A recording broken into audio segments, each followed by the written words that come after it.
JD Vance may have just delivered one of the strangest and most politically damaging interviews I've ever seen given by a sitting vice president when he was with Joe Rogan the other day. Everyone's talking about it, and I know everyone's noticed his breaks with Trump, his apparent disagreements.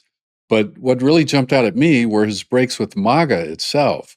He dismisses beliefs held by Christian nationalists in Trump's own base. He sounds more like Obama than Trump on Iran. And he bluntly admits that the administration absolutely screwed up the Epstein files. Not the kind of things you want to say if Trump is your boss. But by the end, I think you may wonder whether Vance understands the movement he hopes to lead someday, or whether he just destroyed his chances of getting there. And stay with me because somehow it gets even stranger. Before this interview is over, the vice president, I mean, he just sounded so bizarre, but he began seriously analyzing aliens, demons, and ghosts. And as they were talking about aliens, and then it went into talk, he brought it into a discussion about demons and ghosts, and it was just really bizarre because it wasn't your typical alien discussion. It was like this intellectual exercise about different possibilities if you combine aliens with ghosts or demons with aliens. I mean, really bizarre stuff. But at a few points, he even made it look like Trump actually may have passed some of those cognitive tests he took. So stay with me because this is good stuff. And as always, there's a timestamp index if you want to jump around a bit. I'm Jonathan Burton, and let's get started. Christian nationalism, let's start with that, because this was a big part of the interview that I don't think got enough coverage, but it's something really important and we need to talk about it. Rogan asked Vance about a military commander who, in March of this year, told a group of non commissioned officers that Trump was anointed by Jesus to light the fire in Iran, to cause Armageddon, to initiate his return to Earth. And Rogan accurately framed the question, and Vance basically says, yeah, that's silly that anyone would believe that. There might be one or two people who do, but it's not many. And then he kind of blamed the media. So, oh, that's the media misreporting things. But he seems to totally ignore the fact that this is what a lot of the people in his MAGA base actually believe. Check this out. But you're speaking to a group of troops. Sure. You don't know if they're Christian. You Yeah, don't yeah. know. I mean, you're essentially letting these people know that you believe that Trump was anointed by Jesus to bomb Iran so that Jesus can come back So to just Earth. come back. Having heard about this for the first time just now, to your point about the media, I do think it's possible, let's be honest, that whatever that dude said, maybe it was good, maybe it was bad, has been misreported by the press. It's also possible that this is the other thing. He said the commander supposedly had a big grin on his face when he said all this, which made his message seem even more Yes. crazy. And I think that's, again, I don't think anybody should have, look, war is sometimes necessary, but it's never a good thing. Right, but saying that this is what's being referenced in the book of Yeah, Revelation. dude, I think that is nuts. I also don't know that Right. I want to be I want I to get confirm you. that this person actually said that before teeing off on it, because what that sounds to me is like somebody butchering or misrepresenting something that somebody that I know might have said. Quite possible. So Quite you possible. got to be skeptical also about quite that. So that's all I'm possible that saying. you got a really loony guy who is a Christian nationalist, Well- who is a commander, and who is in this position where he's actually excited because he does think that this is a holy war and this is going to bring back Jesus. Well, it's certainly possible. I mean, America's got 330 million people, and we've got a lot of people who believe in a lot of things, but I can assure you that we don't encourage people to talk like that. So many political problems he just created for himself there. Uh, he may not encourage people to talk like that, and that's a good thing. But has he ever met a man named Pete Hegseth? Pastor Pete? Pastor Pete sure encourages people to talk like that. Pastor Pete regularly brings in Pastor Doug Wilson for prayer meetings. Now, Pastor Doug may not hold exactly those views, but he does hold views that are very similar. JD is acting like he's uncomfortable with all this, but I have no doubt that he would get very comfortable with it quickly if he were ever to come to realize that this is a large part of what the MAGA base believes. Uh, they must be listening to this and just shaking their heads and thinking he really doesn't get us, and he's not one of us. That's my takeaway. That in all of this, MAGA is watching and thinking he's not one of us because he just does not come across as one of them at all. But his comments show how hopelessly out of touch he is with the base, and I think they're getting him into trouble. He probably shouldn't have done this interview. All right, Iran. In the next clip, JD basically says that what we should have done in Iran was negotiate a deal that sounds very similar to the deal that Obama actually negotiated with them that Trump tore up in his first term. It really left me wondering, does JD even know what's going on in his own administration? It's pretty crazy. So part of our Iran policy, and this is where I get frustrated with the people who say you should never negotiate with Iran. Part of our Iran policy is like solving the long-term problem. That if we could create the sort of circumstance where Iran would commit not just to not have a nuclear weapon right now, but over the long term to not try to rebuild that capacity, like, yeah, I think that is a good and valuable thing. So he sees it as a good thing that we negotiate a deal with Iran, which sounds like something Obama used to say, that won't allow them to build their nuclear capacity, which sounds like the agreement Obama made with them already. And then, the one that Trump canceled already. What Vance doesn't seem to realize is that that's not what the MAGA base wants. They literally want Iran to be blown to smithereens. They want it to be destroyed and blown off the face of the earth. Go on social media and talk to them if you don't know this already. But they do, a lot of them do hope that it will ignite Armageddon because of their misreading and misstudy of the scriptures. They believe that Jesus can't come back until Armageddon takes place. And if we can do anything to hasten Armageddon, uh, that will mean Jesus will come back sooner. What they don't understand is what the Bible actually teaches is that it's not our choice. God knows the timing. God has already designated the time, and there's nothing we can do to change it. And God has asked us to do nothing in the Bible to hasten this horrible war that they think is going to happen before Jesus returns. So, misreading and misunderstanding of scripture, no doubt, because they're taught by people like Paula White and Ken Copeland, these shysters and scam artists. So, all right, now Epstein, I know you've probably heard the things he had to say about Epstein. I'm just going to play one clip to give you the idea so I can say I responsibly covered this interview.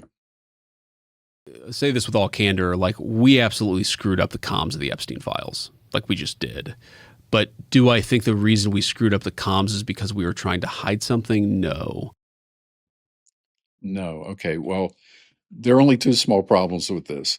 One is he probably alienated Trump, and the other is he probably alienated the base.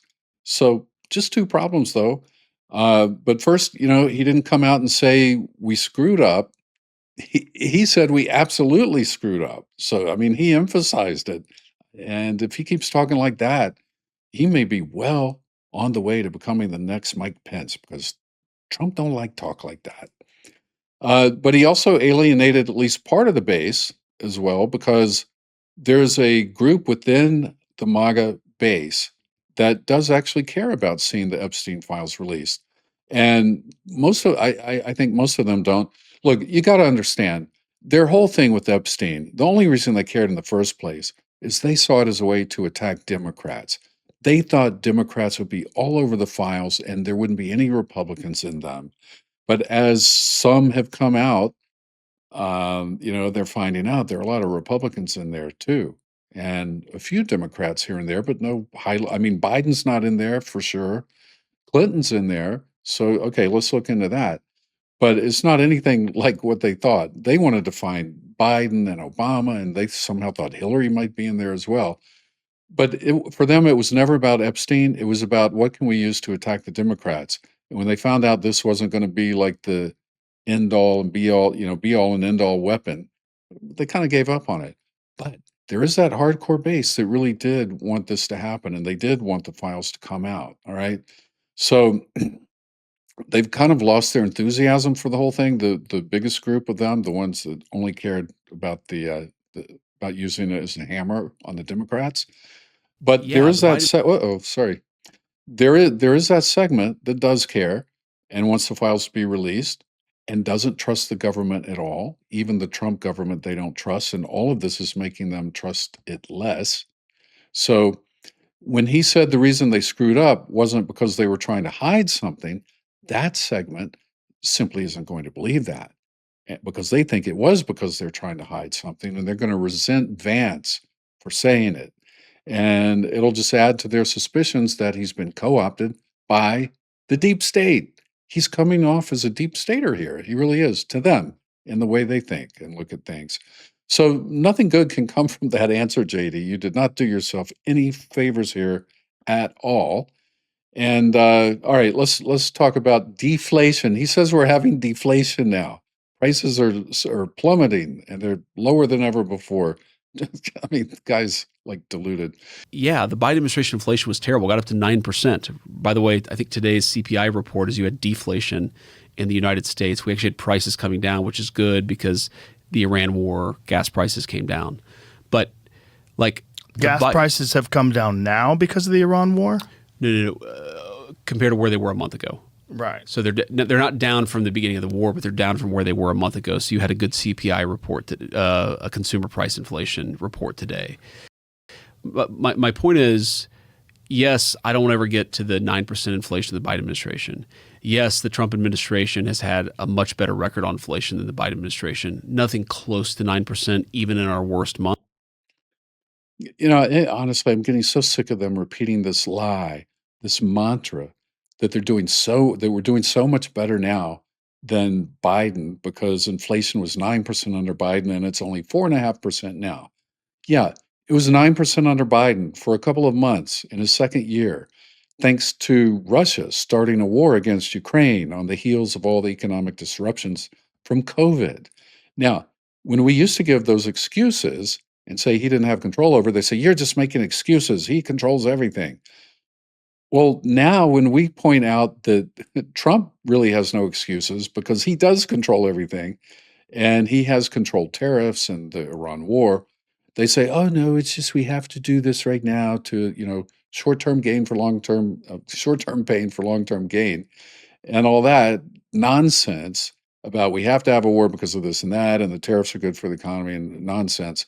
And it's all causing inflation because Biden, through experienced and competent management of the economy, he got the inflation down from 9% to about 3.2%, which is where it was when he left office. And today it's 4.5%, which, by the way, is about a 41% increase in inflation.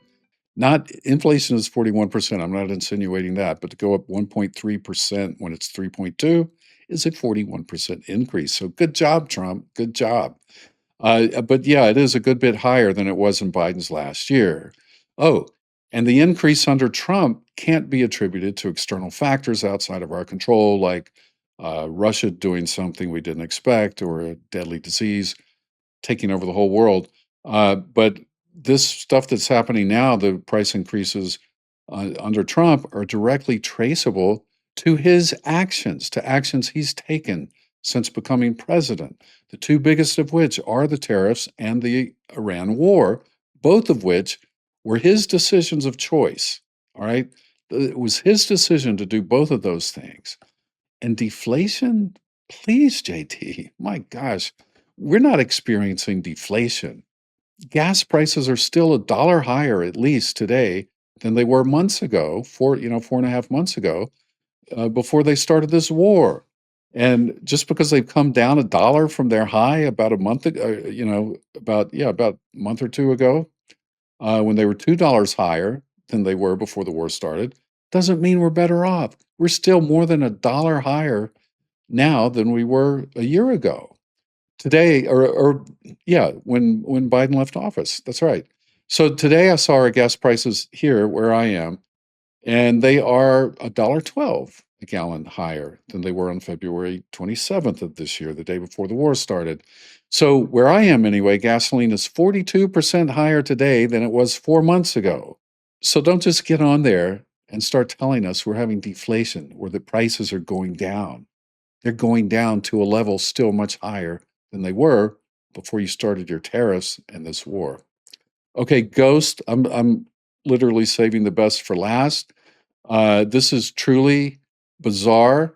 They start talking about aliens and they're trying to figure out who, or Rogan, I'm talking about Rogan and JD. They're trying to figure out who or what aliens are or if they exist at all. Uh, but both of them seem to be assuming they exist. So just listen to this exchange and try to imagine what's going on in JD's mind as he goes off on a big, giant tangent about this, as if this is one of the most pressing matters of our day. There's a lot of people, Yep, who Tim think that they're- Burchett thinks that they're here. There's Atlantis, or there's something else Well, like that that. they're somehow or another they're survivors of a long gone civilization that live under the ocean. Yeah. It's Well, just as here- kooky here's- as living in here's space. Here's the way I would put it is like there's also a difference between a demon and a ghost, right? These things are two very different conceptual things. Right. But if I'm a human being and I meet a malicious ghost, maybe I think it's a demon, and maybe all I'm saying is What is he talking about? If I'm a human being and I need a malicious ghost, where's he coming up with this stuff? Ghosts aren't real, JD. maybe there's some point at which the conceptually interesting, this is such a weird conversation, at which point the conceptually interesting discussion of what it is separate from how it appears to me and how I'm going to understand it as a human being in my particular social and cultural context in 2026. But if you're looking for me to concede the point that there is something different or could be something different between an angel, a demon, a space alien, a supernatural but non any of those other things beings, yes, I concede that. Oh, phew. Thank goodness he conceded that. Oh my gosh. I mean, I'm not even going to try to detangle that. I literally have no idea what he was talking about.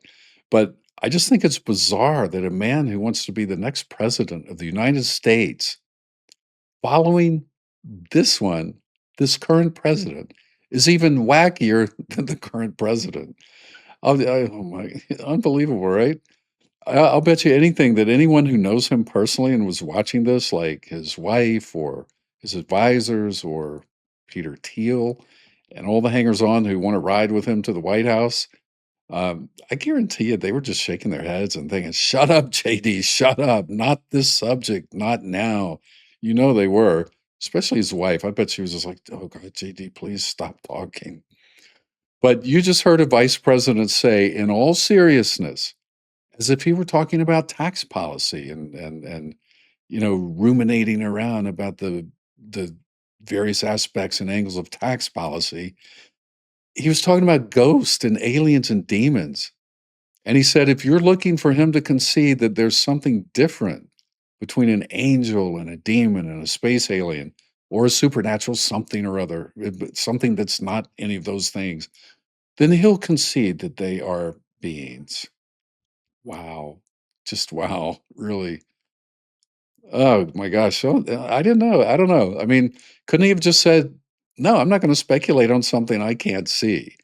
And JD is the one people thought was the smart one.